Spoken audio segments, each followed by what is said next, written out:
Assalamualaikum warahmatullahi wabarakatuh. Di sini saya akan menerangkan materi selanjutnya mengenai real-time PCR.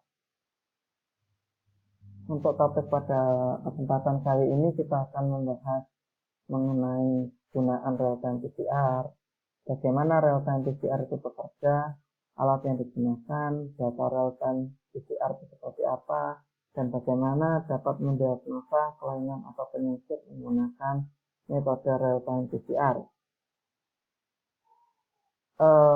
Sebelum kita melangkah lebih jauh mengenai PCR, real-time PCR, kita seharusnya sudah paham mengenai PCR konvensional yang merupakan kegiatan untuk memperoleh atau memperbanyak DNA secara spesifik. Nah, di dalam pelipat gandaan biasanya dilakukan pelipat gandaan secara eksponensial dari 1 menjadi 2, 2 menjadi 4, 4 menjadi 8, dan seterusnya. Tetapi pada real-time konvensional kita tidak bisa melihat berapa jumlah yang dihasilkan. Nah, pada real-time PCR ini dapat melakukan analisis dan melihat proses amplifikasi secara langsung. Nah, yang perlu dipahami adalah amplifikasi itu merupakan proses perbanyakan. Pada real-time PCR ini dapat menghitung jumlah kopi DNA yang dihasilkan. Kegunaannya tentu di sini banyak hal, ya, terutama di sini melihat ekspresi dari sebuah gen yang digunakan untuk mendeteksi sebuah kanker atau mencari obat tertentu. Kemudian fungsi selanjutnya untuk mendiagnosa sebuah penyakit seperti virus, bakteri, dan seterusnya. Terkait dengan sekarang yang lagi marak COVID-19, ini juga merupakan gold standar untuk pemeriksaan penyakit tersebut. Food testing atau GMO, GMO ini kepanjangan dari Genetic Modified Organism. Artinya dia bisa digunakan untuk mendeteksi makanan-makanan yang sudah dimodifikasi di genetiknya, atau digunakan untuk animal and plant breeding untuk mendeteksi atau menciptakan jalur unggul pada penyilangan baik itu pada tanaman maupun pada tumbuhan. Ini contoh di mana pemanfaatan real-time PCR digunakan untuk mendeteksi adanya gen BRCA1. Ini adalah gen yang terkait langsung dengan adanya kanker. BRCA1 is a gene involved in tumor suppression. Jadi dia berfungsi untuk mensupres atau mengendalikan tumor. Ketika gen ini kacau, maka sel itu akan membelah tidak terkendali. BRCA1 control the expression of other gen. Jadi dia juga mengontrol beberapa gen lain. Nah, cara kerjanya tentu kita masih ingat di dogma sentral biologi bahwa DNA itu akan berubah menjadi mRNA, kemudian akan berubah menjadi protein. Nah, untuk mendeteksi ekspresi biasanya kita tangkap bagian mRNA-nya, kemudian kita hitung, kita bandingkan dengan yang normal, apakah ada peningkatan atau pengurangan di dalam ekspresi gen. Fungsi yang lain digunakan untuk mendeteksi adanya HIV, atau di sini lebih spesifik yaitu untuk pengobatan HIV. HIV ini bisa dideteksi menggunakan real time, terutama untuk mendeteksi gen, apakah terdapat gen HIV pada suatu darah sampel. Dan ini ketika dilakukan pengobatan ini dibandingkan kira-kira antara sesudah sama sebelum ekspres jumlah dari virusnya ini sama atau tidak. Kalau misalkan berkurang, maka treatment yang diberikan itu bisa dianjurkan. Ini ekuivalen dengan penyakit yang lagi marak sekarang, COVID-19. Ketika terjadi COVID untuk mendeteksi, maka real-time ini adalah gold standar. Artinya, ketika nanti darah di sampling, kemudian dideteksi ada berapa virus yang ada di dalam sampel tersebut. Ya. Ketika sudah diketahui, maka kita bisa mendiagnosa bahwa seseorang tersebut positif. Untuk pengobatan juga demikian. Ketika nanti diberi suatu treatment, kemudian dibandingkan antara sesudah dan sebelum, apakah jumlahnya sama atau berkurang, itu bisa dideteksi. Lalu bagaimana yang namanya real time PCR itu bekerja? Tadi sudah disampaikan bahwa basic dari real time itu adalah PCR konvensional.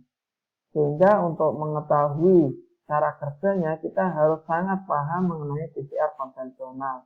Mulai dari adanya denaturasi, adanya annealing. Denaturasi adalah pelepasan atau peningkatan suhu untuk melepaskan ikatan hidrogen sehingga DNA yang dari double helix menjadi single helix. Kemudian dilanjutkan dengan proses annealing, yaitu penempelan primer pada titik-titik tertentu. Yang terakhir adalah elongasi, yaitu kinerja dari enzim Taq polimerase 3. Itu untuk pemanjangan. Nah, pada PCR konvensional kita tidak bisa menghitung jumlah yang dihasilkan atau jumlah pelipat gandaan. Kita tidak bisa menghitung. Tetapi pada PCR real time ini kita bisa menghitung. Ya. Pada siklus 2 maka terjadi 4 kopi, siklus 3 menjadi 8 kopi, dan seterusnya.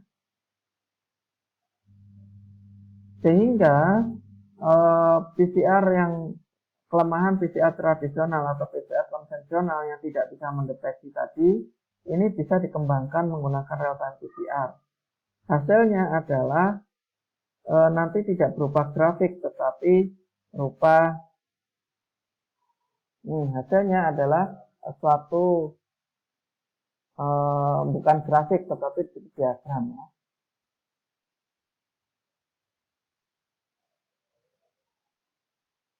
Sebelum kita memahami lebih lanjut mengenai real time PCR, kita harus membayangkan kira-kira di dalam tube ini kita tahu bahwa di tube PCR ini isinya adalah DNA template, PCR mix, kemudian ada primer, ditambah lagi buffer, dan teman-temannya.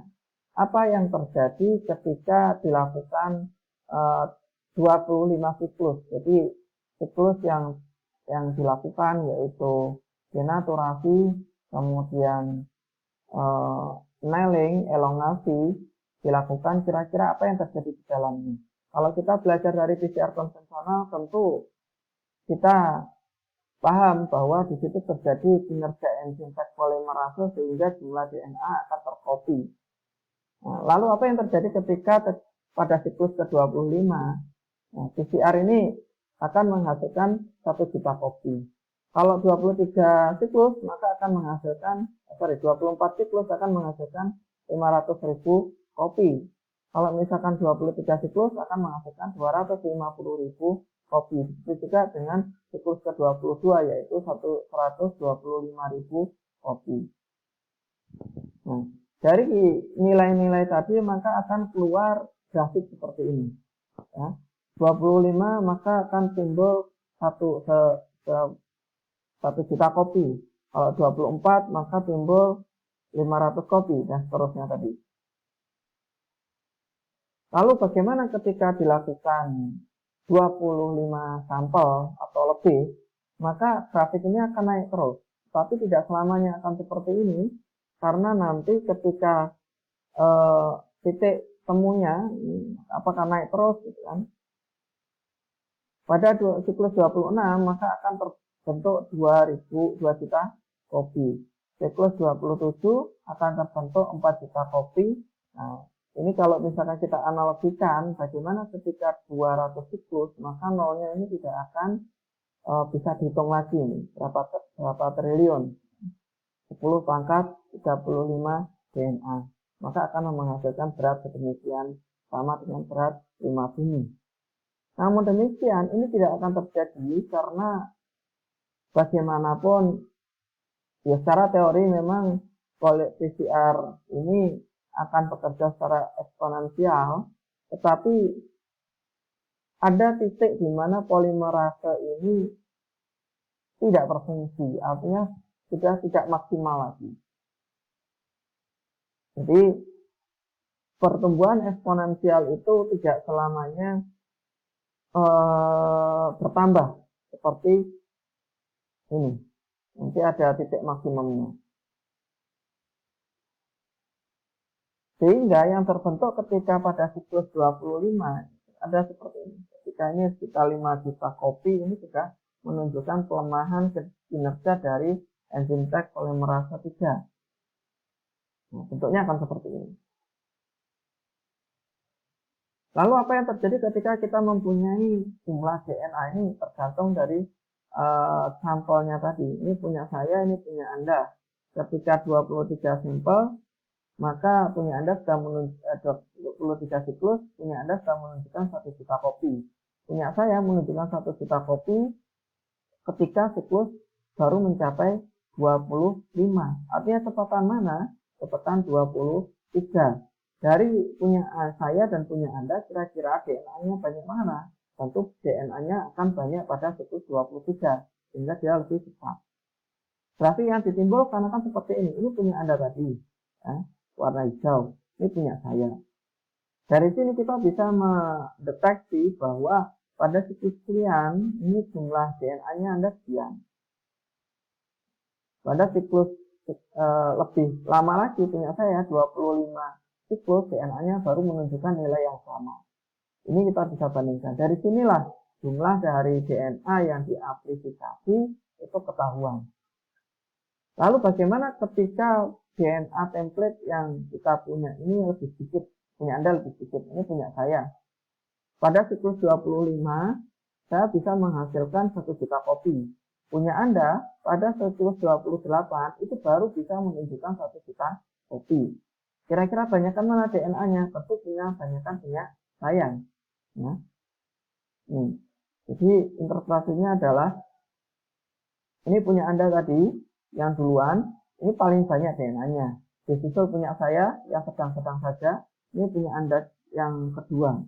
Artinya DNA yang paling banyak itu warna hijau, kemudian disusul warna merah, disusul warna biru. Ini yang kita sebut sebagai city value, di mana dapat mengukur berapa sih jumlah DNA yang diamplifikasi.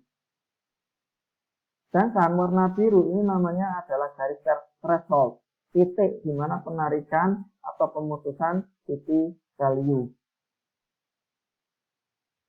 Nah, sehingga kita bisa membayangkan jumlah DNA ini berarti 2 siklus, ini ada rumusnya, 2 pangkat city.